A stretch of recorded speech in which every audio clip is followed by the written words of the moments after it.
ज्याला जग नशिबाचा खेळ म्हणते ते मी प्रियजनांच्या क्रूरतेत आणि रक्तांच्या नात्यातील कटुतेत बदलताना पाहिलं आहे. जेव्हा माझ्या सासऱ्यांनी थरथरत्या हातांनी त्या 3 फाटलेल्या नोटा माझ्या हातात दिल्या, तेव्हा मला वाटलं की कदाचित गरिबीच्या धक्क्याने त्यांचा मानसिक तोल गेला असेल. पण त्या जुन्या कागदपत्रांमध्ये एक भयानक वास्तव आणि करोडो रुपयांचं एक गुपित दडलं होतं. माझ्या पायाखालची जमीन सरकली. आपल्याच मुलांच्या द्वेषापासून सुटका करून घेण्यासाठी एखादा बाप इतका मोठा धोका पत्करेल का? त्या फाटलेल्या नोटांमध्ये लपलेल्या एका लहानशा सुगाव्याने केवळ मला रातोरात श्रीमंतच बनवले नाही, तर एक असे सत्यही उघड केले जे तुमच्या काळजाला हादरवून टाकेल. त्या साध्यासुध्या नोटांमध्ये असं काय होतं ज्याने माझं आयुष्य कायमचं बदलून टाकलं? तुम्हाला ते जाणवेल जेव्हा या भव्य वाड्यात माझं लग्न झालं. तेव्हा मी कधी स्वप्नातही विचार केला नव्हता की एक दिवस मला याच घराच्या सर्वात अंधाऱ्या कोपऱ्यात अश्रू ढाळावे लागतील. माझे सासरे दीनानाथजी शहरातील सर्वात प्रतिष्ठित आणि श्रीमंत व्यक्तीपैकी एक होते. त्यांचा प्रभाव इतका मोठा होता की केवळ त्यांचं नाव असलेली पाटी पाहूनच लोक आदराने नतमस्तक होत असत. शांती सदन म्हणून ओळखला जाणारा त्यांचा वाडा एखाद्या राजवाड्यापेक्षा कमी नव्हता. चारोबाजूंनी बागा, संगमरवरी फरशा आणि लखलखणारे झुंबर यांनी नटलेला तो वाडा म्हणजे आनंदाचे नंदनवन होते. माझे लग्न त्यांचा धाकटा मुलगा आकाश याच्याशी झाले होते. जेठ राघव आणि जेठानी सुचित्रा यांचे घरात वर्चस्व होते. पत्नीच्या निधनानंतर माझे सासरे आम्हालाच आपले सर्वस्व मानू लागले होते. सुरुवातीचे दिवस एखाद्या सोनेरी स्वप्नासारखे होते. सकाळी एकत्र चहा घेणे, प्रत्येक सणाला कोट्यवधी रुपयांच्या भेटवस्तूंची देवाणघेवाण आणि शहरातील नामांकित हॉटेल्समधील मेजवान्या या सर्व गोष्टी नित्याच्या होत्या. पण या सर्व झगमगाटामागे नात्यांचे बंध तुटत गेले होते. या शिजत असलेल्या विषाबद्दल मला काहीच कल्पना नव्हती. जेठ राघव स्वभावाने महत्त्वाकांक्षी आणि सत्तालोभी होता. जोपर्यंत त्याचा फायदा होत होता तोपर्यंतच त्याला नाती महत्त्वाची वाटत होती. सासऱ्यांनी आपला संपूर्ण व्यवसाय राघवच्या हवाली केला होता. जेठानी सुमित्रा आपले दिवस हिरे निवडण्यात आणि किटी पार्टींना हजेरी लावण्यात घालवत असे. शहरातील सर्वात श्रीमंत घराची सर्वात मोठी सून असल्याचा तिला अभिमान होता. मी एका मध्यमवर्गीय शिक्षकाची मुलगी असल्याने मी नेहमी नातेसंबंध जपण्याचा आणि सर्वांशी जुळवून घेण्याचा प्रयत्न करत असे. पण माझा साधेपणा माझ्या जेठानीला अनेकदा खटकत असे. ती मला कमी लेखण्याची संधी नेहमी शोधत असे. माझा नवरा आकाश स्वभावाने साधा होता आणि तो त्याच्या मोठ्या भावाच्या छायेत जगत होता. त्यामुळे मी कधीही कोणत्याही लग्नाला गेले नाही. ते एक साधे माणूस होते. ते कधीही कोणत्याही वादात पडत नसायचे, ज्याचा राघव अनेकदा फायदा घेत असे. काळाने असे वळण घेतले की रातोरात सुखाचा हा महाल पत्त्यांच्या घरासारखा कोसळला. एका चुकीच्या व्यावसायिक करारामुळे आणि शेअर बाजारातील अचानक घसरणीमुळे दीनानाथजींच्या दशकाहून जुन्या साम्राज्याचा पाया हादरला. सासऱ्यांनी आपले संपूर्ण भांडवल त्या प्रकल्पात गुंतवले होते. राघवने ते कर्ज खूप फायदेशीर असल्याचे सांगितले होते, पण प्रत्यक्षात ते एक दलदल होते. हळूहळू बँकेच्या नोटिसा येऊ लागल्या. ज्या सावकारांना माझ्या सासऱ्यांनी वर्षानुवर्षे जपले होते तेच आता घराबाहेर उभे राहून गैरवर्तन करत होते. कर्जाचा डोंगर इतका वाढला होता की त्यांच्या पायाखालची जमीन सरकली. त्यांना धक्काच बसला. त्यांना हृदयविकाराचा तीव्र झटका आला. डॉक्टरांनी त्यांना वाचवले, पण त्यांचे अर्धे शरीर सुन्न झाले. ते पलंगाला चिटकून राहिले आणि त्यांचा आवाज गेला. जसे माझ्या सासऱ्यांचे खिसे रिकामे झाले आणि ते असहाय्य झाले, तसे त्या हवेलीच्या खऱ्या मालकांचे मुखवटे गळून पडू लागले. वडिलांचे पाय चाटून संपूर्ण धंदा ताब्यात घेतलेला राघव क्षणभरही स्तब्ध बसला नाही. जणू काही आता फक्त एकच व्यक्ती उरली होती. तो विचार करू लागला. त्याला वाटू लागलं की तो वृद्ध माणूस आता केवळ एक ओझे बनला आहे. घरातील मौल्यवान वस्तू एक एक करून विकल्या जाऊ लागल्या. बँकेचे कर्ज फेडण्यासाठी राघवने आपल्या वडिलांच्या वैयक्तिक मालमत्तेकडे पाहिले, पण आता कागदपत्रे सापडली नाही. तो आपला राग आणि निराशा आजारी वडिलांवर काढू लागला. एका संध्याकाळी जेव्हा त्याच्या वडिलांना खूप ताप आला होता, तेव्हा राघवला त्याला मुख्य खोलीत ठेवण्यात काहीच अर्थ नाही असे सुमित्राने सांगितले. आजारी म्हाताऱ्यामुळे घरात औषधांचा वास येतो आणि पाहुण्यांवर त्याचा वाईट परिणाम होतो असे म्हणत माझ्या जाऊने नाराजी व्यक्त केली. कोणताही संकोच किंवा विचार न करता राघवने आपल्या वडिलांना त्यांच्या मखमली पलंगावरून उचलले आणि घराच्या मागच्या बाजूला असलेल्या जुन्या न वापरलेल्या खोलीत नेले. त्याला कोठडीत नेण्यात आले, जिथे वर्षानुवर्षे भंगार साठवून ठेवले होते. काय खोली होती ती! तो एक जिवंत नरकच होता. भिंतींचा गिलावा उखडत होता. सगळीकडे कोळ्यांची जाळी होती आणि दमटपणाचा वास इतका तीव्र होता की तिथे क्षणभरही थांबणे कठीण होते. दिवा नव्हता, पंखाही नव्हता. त्या क्षणी माझ्या सासऱ्यांच्या डोळ्यातील असहाय्यता आणि वेदना पाहून माझ्या काळजाचा ठोका चुकला. त्यांचे हात थरथरत होते. त्याला काहीतरी बोलायचे होते, पण राघवने उद्धटपणे दार अर्धेच बंद केले आणि म्हणाला, "आता ही तुझी जागा आहे." आकाश हे सर्व शांतपणे पाहत उभा होता. मी विरोध केल्यावर राघव माझ्यावर ओरडला. तो म्हणाला, "जर तुला इतकी सहानुभूती आहे तर तू सुद्धा तिथेच राहायला पाहिजे." आकाशने मला खोलीत ओढले आणि आतून कुलूप लावले. त्या रात्री मला झोप लागली नाही. कोठाराच्या खिडकीतून माझ्या सासऱ्यांचे कण्णे ऐकू येत होते. ते थंडीने कुडकुडत होते. जे वडील आपल्या मुलांना मखमली चादरीवर झोपवायचे, ते आज फाटलेल्या सतरंजीवर पडले होते. माझा आत्मा मला दोष देत होता. मी ठरवले की यासाठी राघवचा मार खावा लागला तरी चालेल, पण मी बाबूजींना असे जगू देणार नाही. मध्यरात्री जेव्हा सगळे झोपले होते तेव्हा मी हळूच उठले. मी स्वयंपाकघरात जाऊन त्यांच्यासाठी थोडी हलकी लापशी बनवली. मग एक जुने घोंगडे घेतले आणि भंडारघराकडे निघाले. ती शांतता अंगावर काटा आणणारी होती. मी दार उघडताच मला उंदरांच्या धावपळीचा आवाज ऐकू आला. माझे सासरे अंधारात डोळे विस्पाटून छताकडे एकटक पाहत होते. मला पाहताच त्यांच्या डोळ्यात अश्रू दाटून आले. त्याला आपले निष्प्राण हात वर करून मला आशीर्वाद द्यायचा होता, पण त्यांच्यात तेवढी शक्ती नव्हती. मी त्यांचे डोके माझ्या मांडीवर घेतले, त्यांना आधार दिला आणि त्यांना लापशी भरवली. त्यांचे अश्रू माझ्या तळहातावर पडत होते आणि मला ते ॲसिडप्रमाणे जाणवत होते. मी त्यांना एका घोंगडीने आणि जुन्या कपड्यांनी झाकले. त्यांनी माझा हात घट्ट धरला होता, जणू काही ते मला जाण्यापासून थांबवण्याचा प्रयत्न करत होते. त्या अंधाऱ्या खोलीत, कचऱ्याच्या आणि भंडाराच्या ढिगाऱ्यात मला जाणवले की खरी संपत्ती पैशात नाही तर आपल्या प्रियजनांसाठीच्या अश्रूंमध्ये आहे. पुढचे काही दिवस हेच चालू राहिले. मी दिवसभर माझ्या जेठानीचे टोमणे सहन करत असे, घरातील सर्व काम करत असे आणि रात्री गुपचूप माझ्या सासऱ्यांची सेवा करत असे. राघव अनेकदा दारू पिऊन तिथे यायचा आणि ओरडायचा, "अरे म्हाताऱ्या, सांग, मला सांग, ते मृत्यूपत्र कुठे आहे? ते मृत्यूपत्र कुठे आहे? त्या दुसऱ्या तिजोरीची चावी कुठे लपवली आहेस?" माझे सासरे गप्प राहायचे. राघव त्यांना हलवायचा. कधीकधी त्यांच्या हातापायावर लाथाही मारायचा. माझा संताप अनावर व्हायचा, पण मी हतबल होते. तो वाडा आता स्मशानभूमीसारखा दिसत होता. नोकर चाकर यांना कामावरून काढून टाकण्यात आले.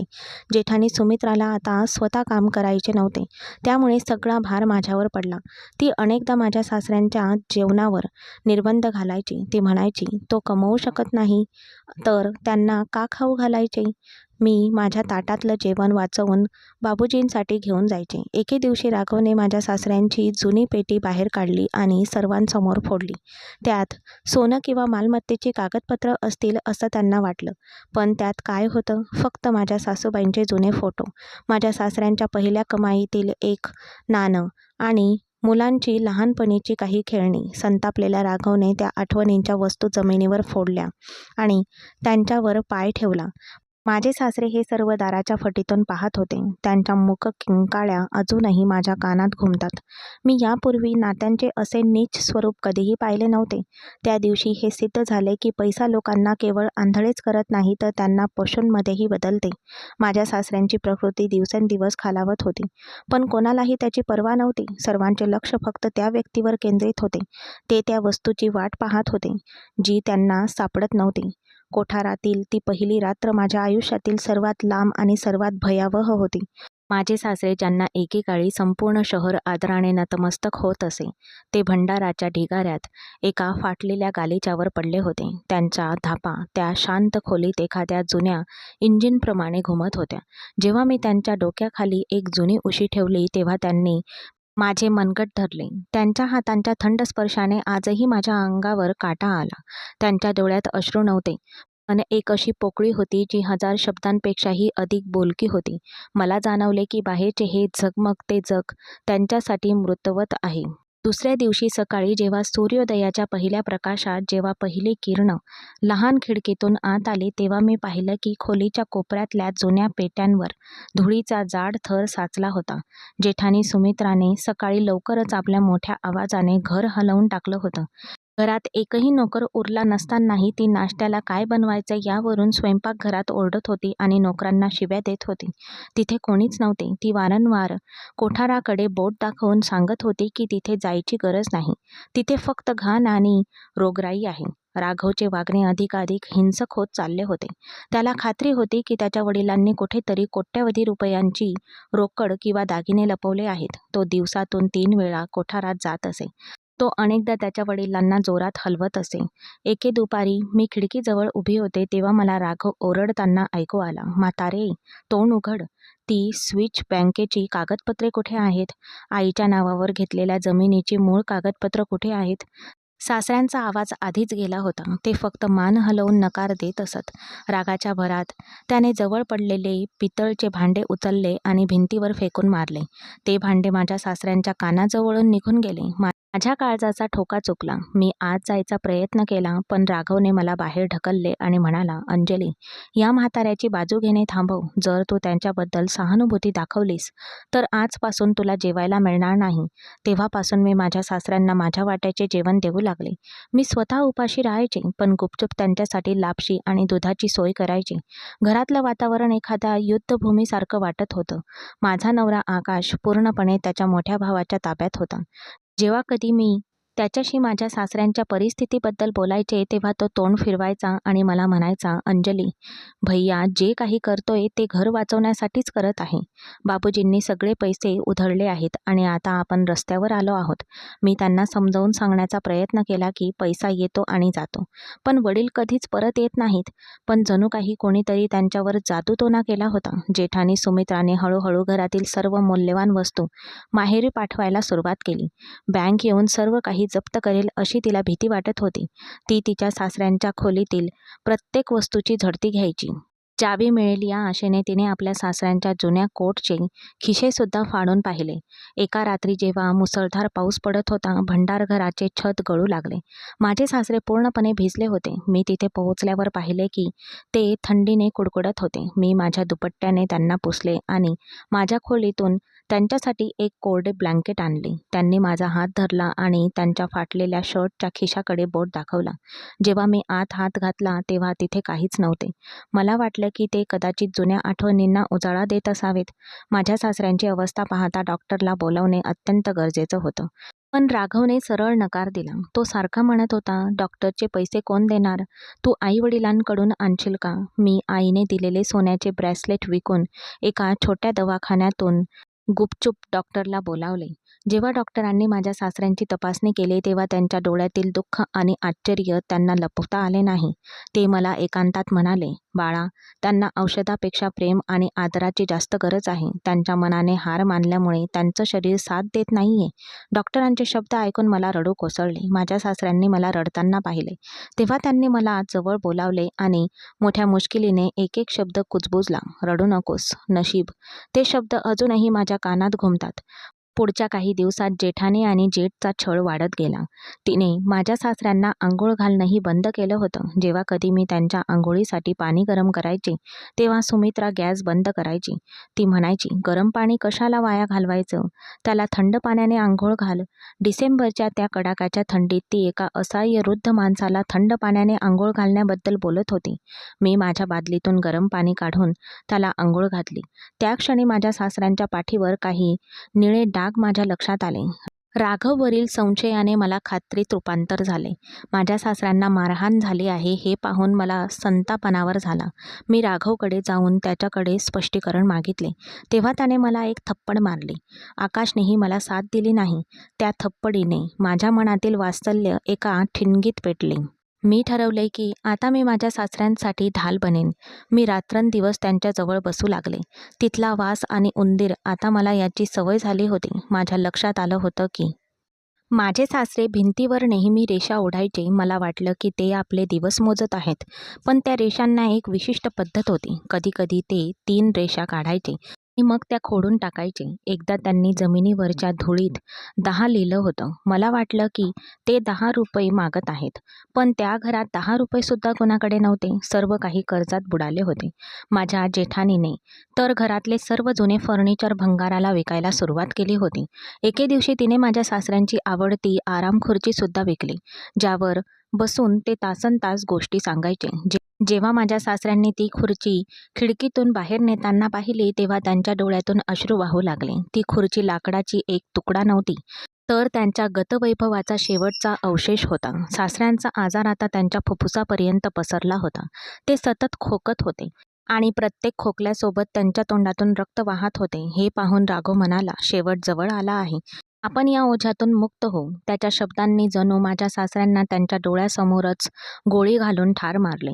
तो त्यांच्या अंत्यविधीच्या खर्चाबद्दल बोलू लागला. तो म्हणाला की लाकूड महाग झाले आहे आणि ते जवळच्या स्मशानभूमीत त्यांच्यावर अंत्यसंस्कार करतील. हे ऐकून माझ्या सासऱ्यांनी डोळे मिटले. मला वाटले की जणू त्या क्षणी त्यांचा आत्मा मरण पावला होता. फक्त त्यांचे शरीरच हालचाल करण्यासाठी शिल्लक राहिले होते.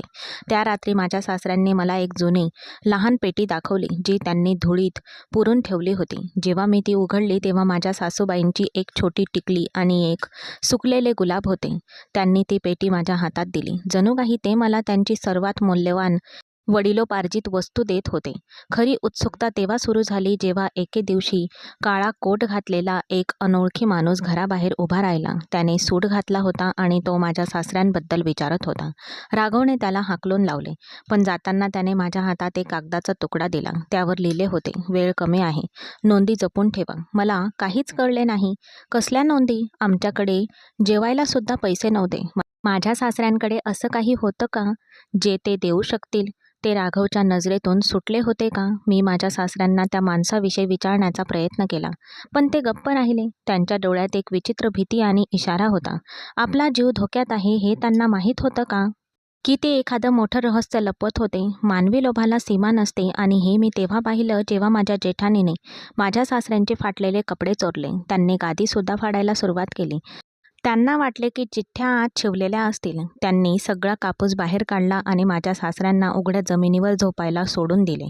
त्या रात्री थंडीने माझे सासरे निळे पडले होते. मी माझ्या साड्या पसरवून त्यांच्यासाठी बिछाना तयार केला. माझ्या सासऱ्यांनी माझा हात धरला आणि बराच वेळ माझ्याकडे एकटक पाहत राहिले. त्यांच्या डोळ्यात कृतज्ञतेची खोल भावना होती. त्यांनी आपल्या फाटलेल्या शर्टमधून काहीतरी बाहेर काढण्याचा प्रयत्न केला, पण अशक्तपणामुळे त्यांना ते जमले नाही. जेव्हा मी त्यांना मदत करण्याचा प्रयत्न केला, तेव्हा त्यांनी नकारार्थी मान हलवली, जणू काही ते योग्य क्षणांची वाट पाहत होते. घराची अवस्था अधिकाधिक बिकट होत चालली होती. मालमत्ता जप्त करण्यासाठी बँकेच्या अधिकाऱ्याने आता घराबाहेर एक नोटीस चिटकवली होती. राघवने वेड्यासारखे घराचा कानाकोपरा खोदला. त्याला खात्री होती की त्याच्या वडिलांनी कुठेतरी सोनं पुरलं आहे. मुळांमध्ये काहीतरी सापडेल या आशेने त्याने अंगणातील झाडंही तोडून टाकली. त्याचे वडील हे सर्व पाहत होते आणि आपल्या नशिबावर हळहळ व्यक्त करत होते. त्यांनी आपल्या घामाने उभं केलेलं साम्राज्य त्यांचेच मुलं नष्ट करत होते. नात्यांची ही कत्तल पाहून माझा जीव कासावीस झाला.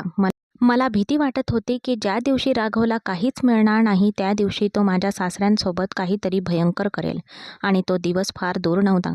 माझे सासरे आधीच अखेरचा श्वास घेत होते आणि वातावरणात एक विचित्र गूढ पसरले होते. माझ्या सासऱ्यांच्या आयुष्याचे शेवटचे दिवस एखाद्या भयानक दुःस्वप्नासारखे वाटत होते.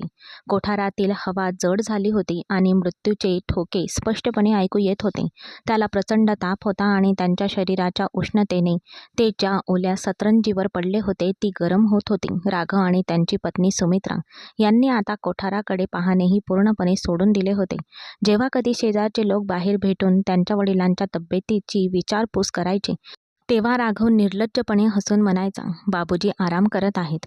म्हातारपण अटळ आहे आणि थोडा अशक्तपणा तर अटळच आहे. पण घरातलं वास्तव हे होतं की त्या म्हाताऱ्याला पाणी द्यायला सुद्धा कोणी नव्हतं. त्या 3 दिवसात माझ्या डोळ्यांनी पापणीही लावली नाही.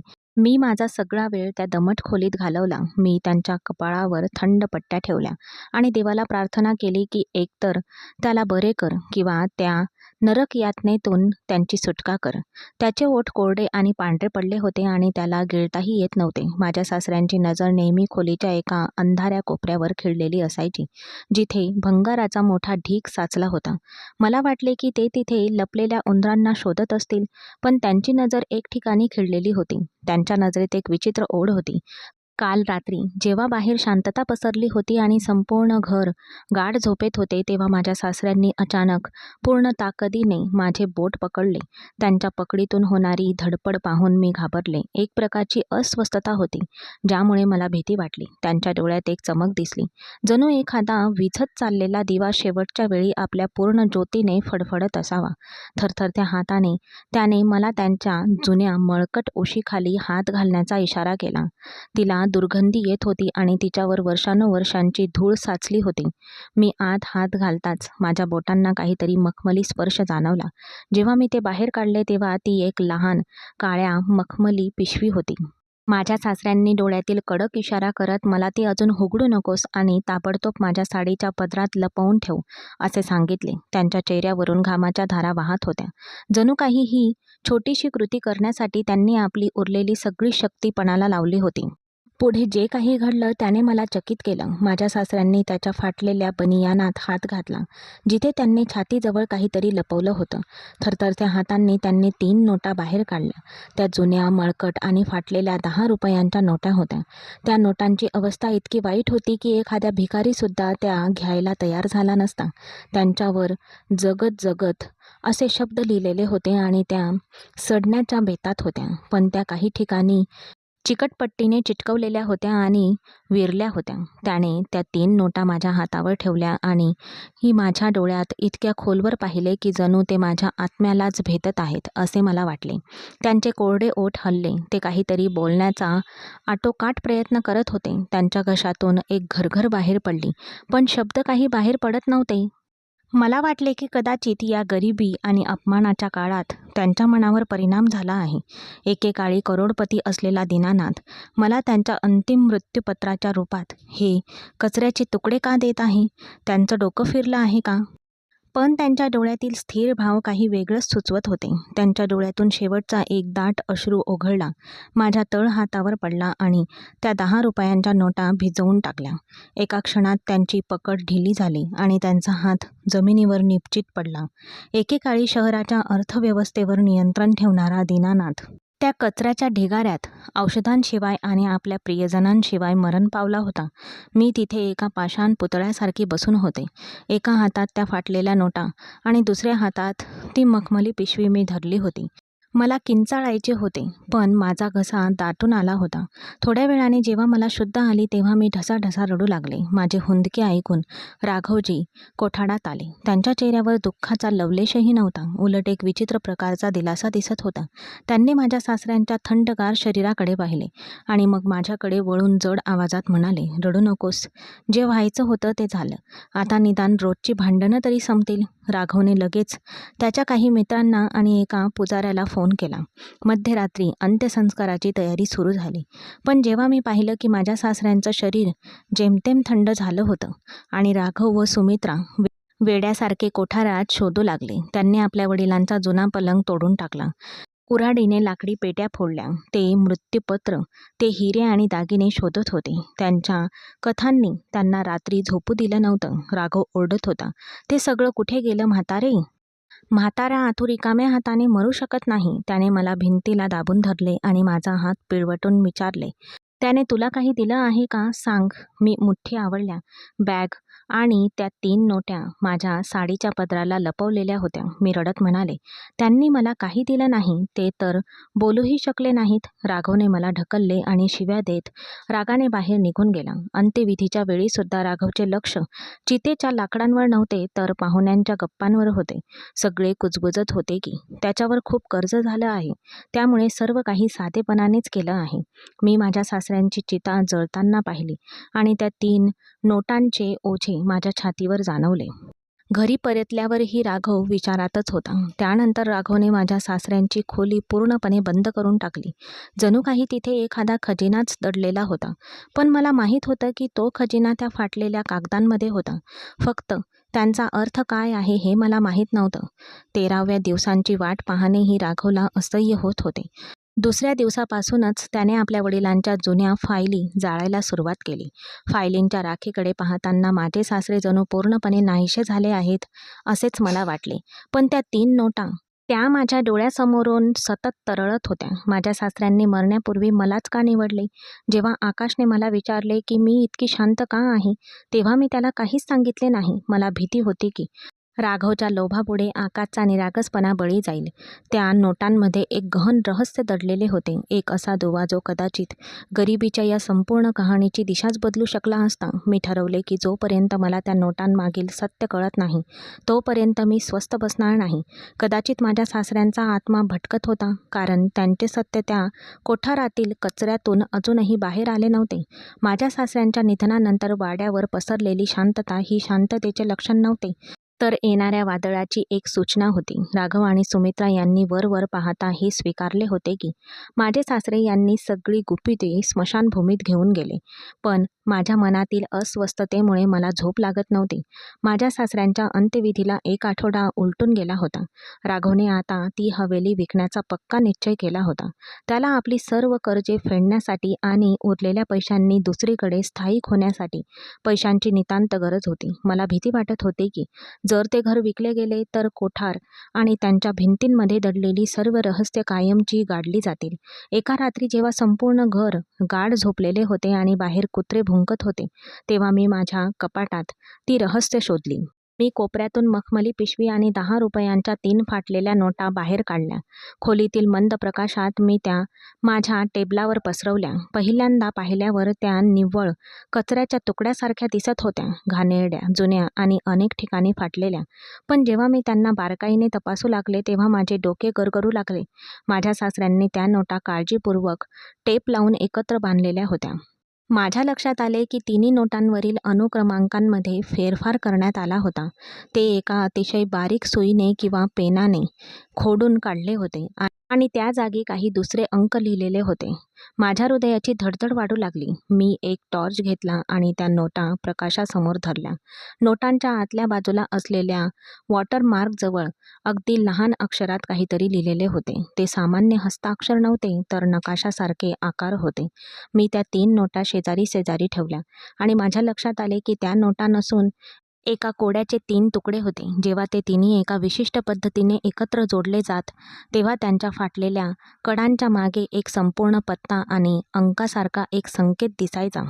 हो, तेच होतं. तो कोड बँकेच्या लॉकरचा असावा असं वाटत होतं, पण त्यावर बँकेचं नाव लिहिलेलं नव्हतं. मग मला त्या मखमली पिशवीची आठवण झाली. मी ती उघडली आणि त्यात मला एक लहान जुनी पितळी किल्लीची रिंग सापडली. त्या रिंगवर कोणताही नंबर नव्हता, पण त्यावर एक लहानशी खूण होती. उगवता सूर्य होता. हे चिन्ह मला खूप ओळखीचे वाटले.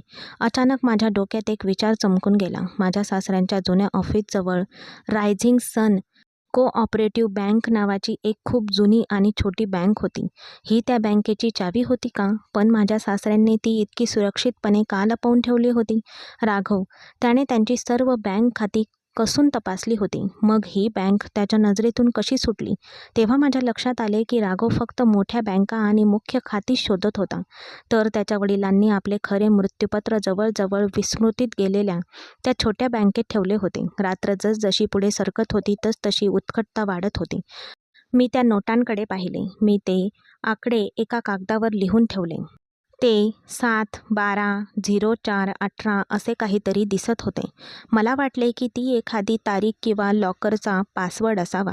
मी ते आकडे माझ्या सासऱ्यांच्या जन्मतारखेशी जुळवून पाहण्याचा प्रयत्न केला, पण ते जुळले नाहीत. मग मला आठवले की माझे सासरे झोपेत अनेकदा काहीतरी पुटपुटायचे. ते अनेकदा 7 पावले 12 फेऱ्या असे काहीतरी म्हणायचे. हे आकडे कुठल्यातरी प्रवेशद्वाराचे प्रतीक होते का, की एखाद्या गुप्त तिजोरीचे सांकेतिक शब्द होते? मी त्या नोटा पुन्हा काळजीपूर्वक पाहिल्या. नोटांवरील टेपखाली काही अस्पष्ट शब्द आणि अक्षरे होती. मी काळजीपूर्वक टेपचा एक कोपरा बाजूला केला आणि मला फायनल ट्रस्ट हे शब्द दिसले. माझा श्वासच थांबला. माझ्या सासऱ्यांनी माझ्यावर इतका अथांग विश्वास का ठेवला होता? त्यांना माहीत होतं का की त्यांचे स्वतःचे मुलंच त्यांचे शत्रू बनले होते? त्या क्षणी मला कोठाराची ती भिंत आठवली, जिथे माझे सासरे रेषा ओढायचे. मी कोठाराकडे धावत गेले. राघवने त्याला कुलूप लावले होते, पण एका गंजलेल्या खिडकीतून मला आत डोकावून पाहता आले. टॉर्चच्या प्रकाशात मी पाहिले की जिथे माझ्या सासऱ्यांनी रेषा ओढल्या होत्या तिथला प्लास्टिक थोडासा निघाला होता. मी खिडकीच्या गंजांमधून हात आत घालून दगडाने तुटलेल्या भागाला टोचलं. त्यात एक लहान छिद्र होतं. एका जुन्या डायरीचे एक पान घडी घालून पडले होते. मी ते बाहेर काढले आणि माझ्या खोलीत परत आले. त्या पानावर माझ्या सासऱ्यांच्या थरथरत्या अक्षरात लिहिले होते, राघव आणि सुमित्रा मला हळूहळू मारत आहेत. हो, माझ्या औषधांचा रंग बदलला आहे. अंजली, तूच माझी शेवटची आशा आहेस. त्या 3 नोटा कधीही सोडू नकोस. त्या तुला सत्यापर्यंत पोहोचवतील. हे वाचून माझ्या अंगावर काटा आला. ज्याला मी केवळ मालमत्तेचा वाद समजत होते, तो प्रत्यक्षात एक पूर्वनियोजित खुनाचा कट होता. माझ्या सासऱ्यांना स्वतःच्या मृत्यूची चाहूल लागली होती आणि त्यांनी हे सर्व माझ्या संरक्षणासाठी केले होते. पण आता मी सुद्धा धोक्यात होते. जर राघवला कळले असते की माझ्याकडे त्या नोटा आणि चावी आहे, तर त्यानेही मला सोडले नसते. पुढचे काही दिवस माझ्यासाठी अग्निपरीक्षेसारखे होते.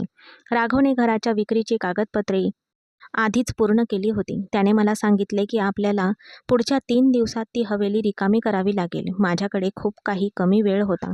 मला बँकेत पोहोचायचंच होतं, जी शहराच्या दुसऱ्या टोकाला होते. मी माझी मैत्रीण रीटाला फोन केला आणि तिला सगळं काही सांगितलं. आम्ही ठरवलं की मी माझ्या आईवडिलांच्या घरी असल्याचं नाटक करून थेट बँकेत जाईल. पण राघव खूप हुशार होता. त्याने माझी खोली शोधायला सुरुवात केली. एका संध्याकाळी जेव्हा मी आंघोळ करून बाहेर आले तेव्हा पाहिलं, राघव माझ्या कपाटातल्या साड्या जमिनीवर फेकून काहीतरी शोधत होता. माझ्या काळजाचा ठोकाच चुकला. त्या नोटा माझ्या आईच्या फोटोंमागे लपवलेल्या होत्या. राघव फोटो काढायला हात लावणारच होता. तेवढ्यातच सुमित्राने त्याला हाक मारली. मी थोडक्यात बचावले. त्या रात्री मी त्या नोटा माझ्या कमरेला एका कापडात लपवून ठेवल्या. दुसऱ्या दिवशी सकाळी मी माझ्या बॅगा घेऊन निघायला तयार होते. राघव माझ्या डोळ्यात डोळे घालून म्हणाला, अंजली, तू काहीतरी लपवत आहेस. मला माहीत आहे की त्या म्हाताऱ्याने तुला काहीतरी दिले आहे. जर तू ते मला गुपचूप दिलेस तर मी तुला तुला वाटा देईल. नाहीतर लक्षात ठेव, या घरातून बाहेर पडण्याचा मार्ग खूप धोकादायक आहे. त्याच्या धमकीने मी घाबरले, पण मी दृढ निश्चयी होते. मी हिंमत गोळा करून म्हणाले, माझ्याकडे काहीही नाही. तुम्हाला हवं असल्यास तुम्ही माझ्या बॅगा तपासू शकता. त्याने माझी बॅग तपासली. त्यात फक्त काही कपडे होते. त्याने मला जाऊ दिले, पण मला माहीत होते की तो माझा पाठलाग नक्कीच करेल. मी स्टेशनवर पोहोचले, पण ट्रेनमध्ये चढण्याऐवजी मी मागच्या दाराने बाहेर पडले आणि एका ऑटोमध्ये बसले आणि रायझिंग सन बँकेच्या दिशेने निघाले. संपूर्ण रस्त्यात मला असं वाटत होतं की एखादी गाडी माझा पाठलाग करत आहे. जेव्हा मी त्याच्या जुन्या बँकेसमोर पोहोचले, तेव्हा माझ्या हृदयाची धडधड वाढू लागली. ती बँक एका जुन्या वाड्यासारखी दिसत होती, जिचं फाटक गंजलेलं होतं. आतमध्ये शांतता होती. मी काउंटरवर गेले आणि पितळेची अंगठी दाखवली. व्यवस्थापकाने, जो एक खूप वयस्कर माणूस होता, मला वरपासून खालपर्यंत निहाळले आणि मग आपला चष्मा सावरत म्हणाला, दीनानाथजींची सून? मी होकारार्थी मान हलवली. त्याने मला एका जुन्या कॅबिनमध्ये बोलावले. हवेत जुन्या फाईलींचा वास येत होता. त्याने एक जड वस्तू पुढे धरली. त्याने रजिस्टर उघडले आणि मला त्या 3 नोटांबद्दल विचारले. जेव्हा मी त्या फाटलेल्या नोटा त्याच्यासमोर ठेवल्या, तेव्हा त्याचे डोळे चमकले. त्याने त्या एका विशेष प्रकाशाखाली ठेवल्या आणि त्यांची जुळवाजुळव केली. मॅनेजर हळू आवाजात म्हणाला, दीनानाथजींनी ही व्यवस्था 10 वर्षांपूर्वीच केली होती. त्यांनी म्हटले होते की जर त्यांचे निधन झाले तर, जर त्यांच्या मृत्यूपत्राबद्दल काही वाद निर्माण झाला, तर ज्याच्याकडे या 3 नोटा असतील तोच खरा वारसदार ठरेल. तो मला एका जड लोखंडी दरवाजापर्यंत घेऊन गेला. आम्ही लॉकर रूमच्या दिशेने निघालो. भिंती दमट आणि काळोख्या होत्या. आम्ही लॉकरजवळ पोहोचताच मला माझ्या सासऱ्यांचे अखेरचे श्वास आठवले. आम्ही 712 या आकड्यासमोर थांबलो. नोटांवर 712 हे अंक लिहिलेले होते. उरलेले अंक 418. बहुधा पासवर्ड असावा. पितळी चावी लॉकरमध्ये घालताना माझा हात थरथरत होता. लॉकर उघडताच आतून तेजस्वी प्रकाश आला नाही, पण तिथे एक जुनी काळी डायरी आणि काही कायदेशीर कागदपत्रे होती. मी ती उचलली आणि पहिले पान उघडले. आत जे लिहिलेले होते ते वाचून माझ्या पायाखालची जमीनच सरकली. माझ्या सासऱ्यांनी लिहिले होते की त्यांनी आपले कोट्यवधी रुपये कधीच गमावले नव्हते. त्यांच्या व्यवसायात दाखवलेला तोटा हा एक बनाव होता, जेणेकरून त्यांना आपल्या मुलाचा खरा स्वभाव पाहता यावा. पण खरी गंमत तर ही होती की त्या लॉकरमध्ये एक छोटा व्हॉईस रेकॉर्डरसुद्धा होता. मी त्याचे बटन दाबताच माझ्या सासऱ्यांचा आवाज घुमला. ते म्हणाले, अंजली, जर तू हे ऐकत असशील तर याचा अर्थ राघवने माझा खून केला आहे.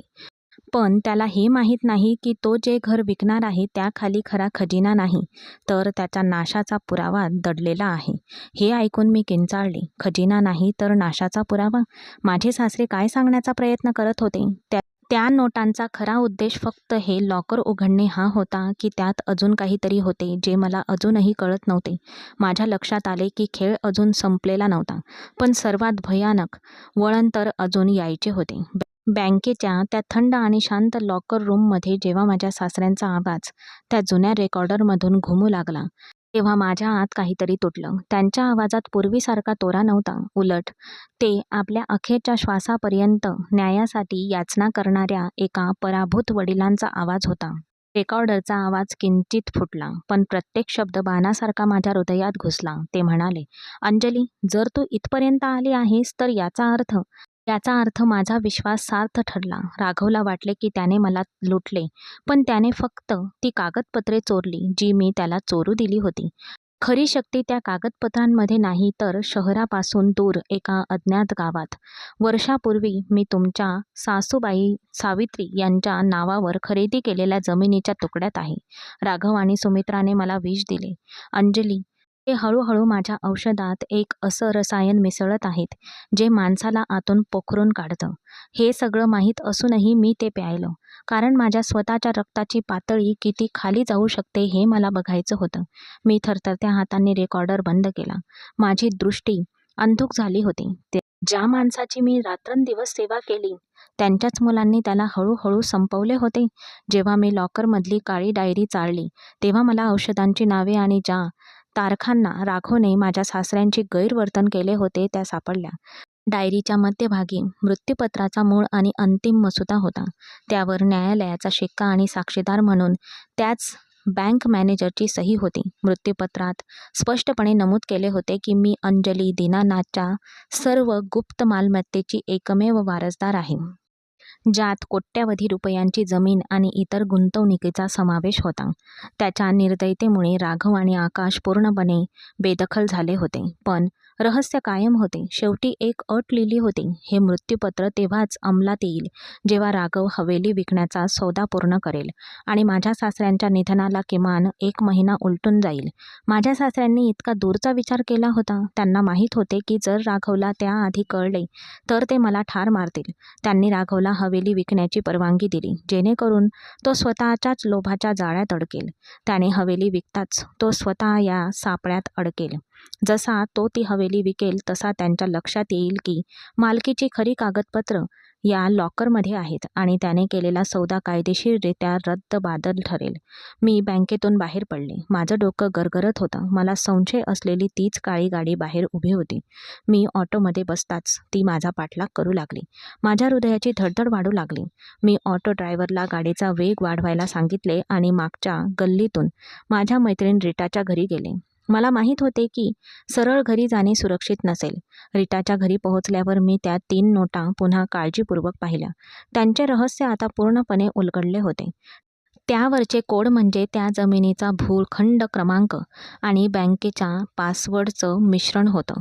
पण मग डायरीच्या शेवटच्या पानावर मी असं काहीतरी पाहिलं ज्यामुळे माझ्या अंगावर काटाच आला. माझ्या सासऱ्यांनी लिहिलं होतं, अंजली, राघव वाड्याखाली जो खजिना शोधत आहे तो खजिना नसून माझ्या धाकट्या भावाची राख आणि ते रहस्य आहे ज्यामुळे राघव इतका क्रूर झाला आहे. हे वाचून माझं डोकं चक्रावून गेलं. राघवचा धाकटा काका म्हणजे माझ्या सासऱ्यांचा लहान भाऊ? मला कधीच सांगितलं नव्हतं की माझ्या सासऱ्यांना अजून एक भाऊ होता. राघवने त्यांच्या काकांचंही काही वाईट केलं होतं का? तेवढ्यात माझा फोन वाजला. आकाशचा फोन होता. त्याच्या आवाजात भीती भरलेली होती. तो म्हणाला, अंजली, तू कुठे आहेस?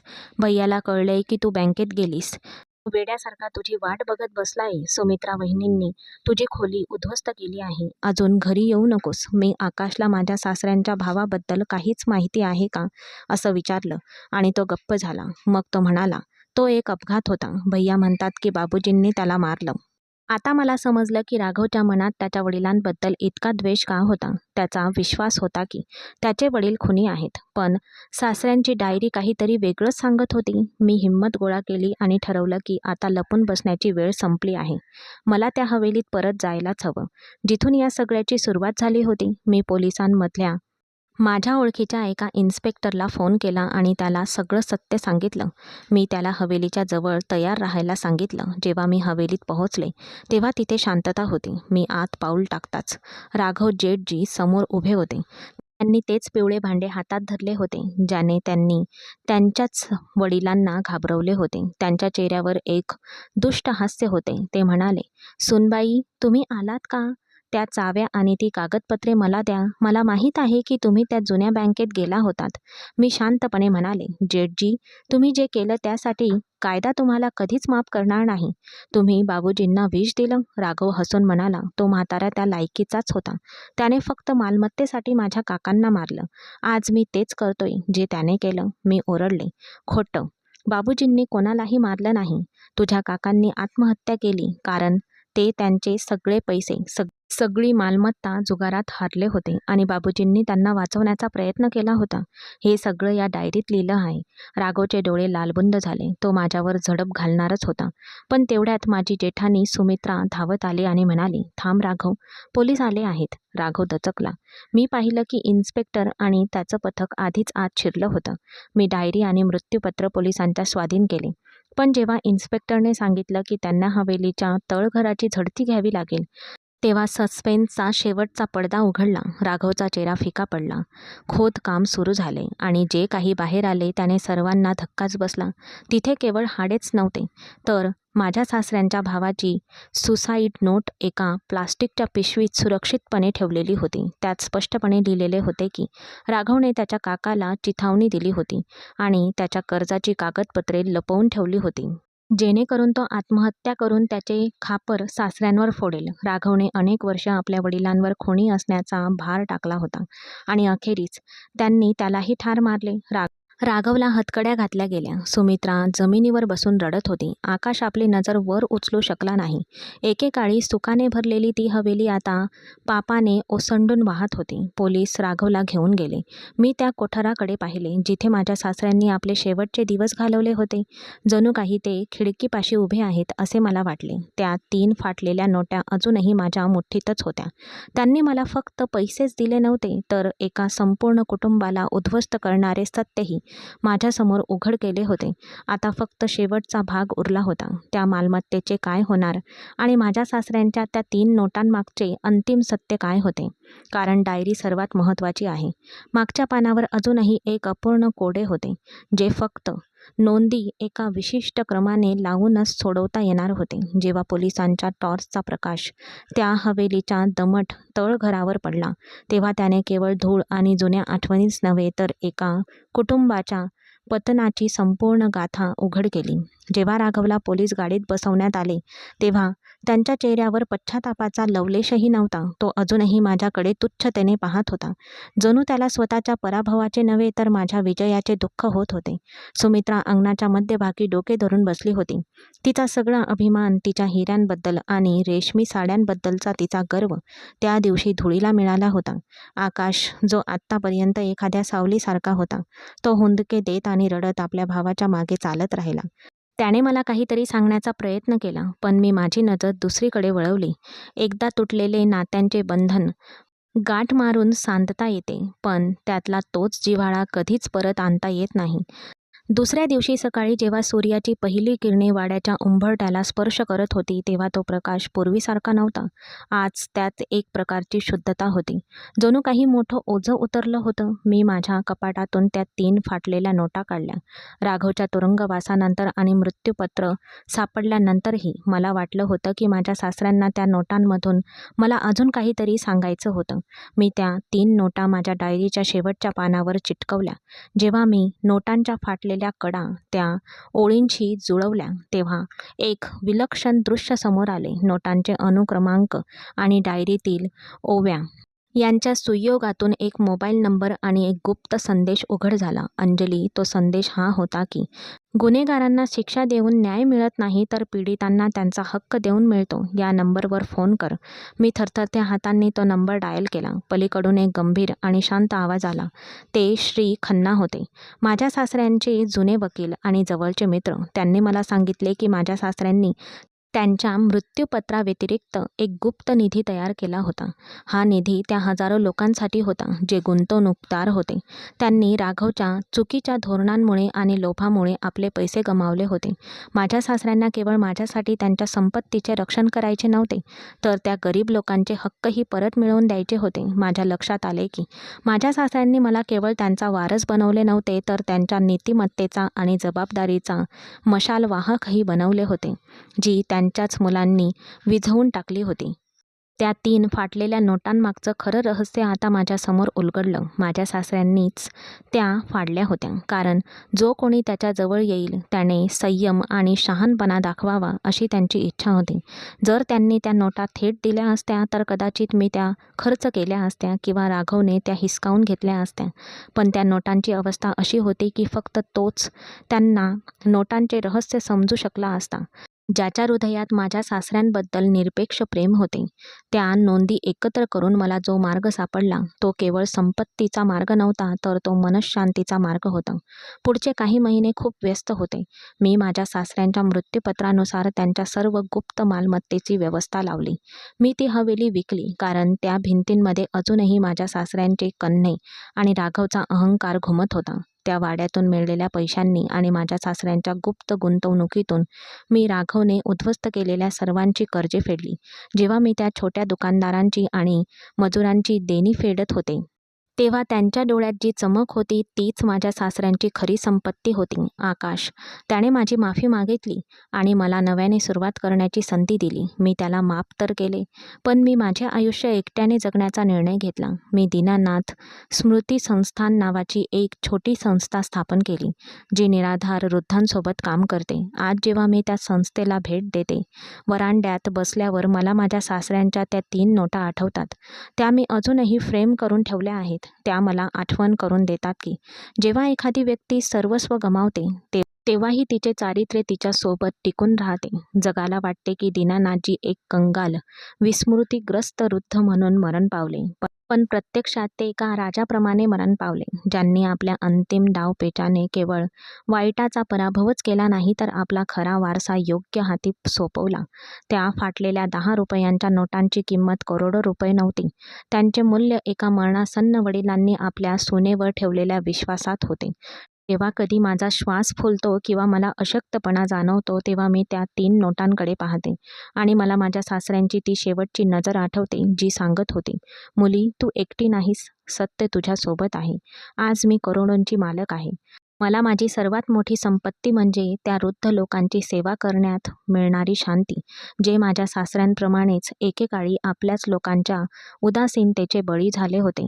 मी पाहिलेल्या त्या कठोर सत्याने मला कठोर नाही, तर उलट अधिक संवेदनशील बनवले. माझ्या सासऱ्यांच्या त्या फाटलेल्या नोटा आजही एक न सुटलेले कोडे वाटत असतील, पण माझ्यासाठी त्या प्रेम आणि न्यायाचे प्रतीक आहेत, ज्यांनी माझे संपूर्ण आयुष्य बदलून टाकले. आता माझ्या सासऱ्यांच्या आत्म्याला शांती मिळाली आहे, हे जाणून मी शांतपणे झोपू शकते. ते त्यांना मिळायलाच हवं होतं. ही गोष्ट इथेच संपत नाही.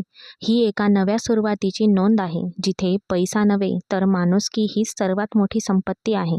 आणि उत्कटतेबद्दल बोलायचे तर मी सर्वात शेवटी जोडलेल्या त्या शेवटच्या नोटाच्या पाठीमागे माझ्या सासऱ्यांनी एक छोटी ओळ लिहिली होती, जी मी आता वाचली. अंजली, खरा खजिना तुझ्या आतच आहे.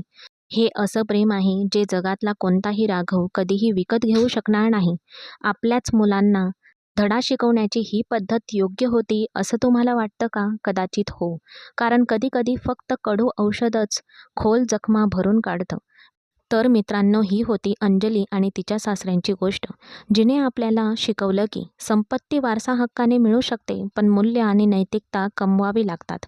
माझ्या सासऱ्यांच्या त्या 3 फाटलेल्या नोटांनी केवळ एक साम्राज्यच वाचवले नाही, तर ज्यांनी आपले नातेसंबंध जाहीर केले, ज्यांनी मनात केवळ लोभ बाळगला होता, त्याचाही पडदा बाजूला सारला. लक्षात ठेवा, सत्य दाबले जाऊ शकते, पण ते पुसले जाऊ शकत नाही. तुम्हाला काय वाटते? अंजलीने त्या 3 नोटा मागचं सत्य शोधून राघवला शिक्षा देणं योग्य होतं का? की रक्ताच्या नात्यांना आणखी एक संधी द्यायला हवी होती? कृपया तुमचं मत कमेंट्समध्ये सांगा, कारण तुमचे विचार आमच्यासाठी खूप मौल्यवान आहेत. जर या कथेने तुमच्या हृदयाला स्पर्श केला असेल, तर कृपया हा व्हिडिओ लाईक करा आणि अशाच कथांसाठी आमच्या चॅनलला नक्कीच सबस्क्राईब करा आणि बेल आयकॉन दाबा. ही कथा तुमच्या प्रियजनांसोबतही शेअर करा, जेणेकरून त्यांना समजेल की नात्यांचे खरे मूल्य पैशात नाही, तर विश्वास आणि निस्वार्थ सेवेने मोजले जाते.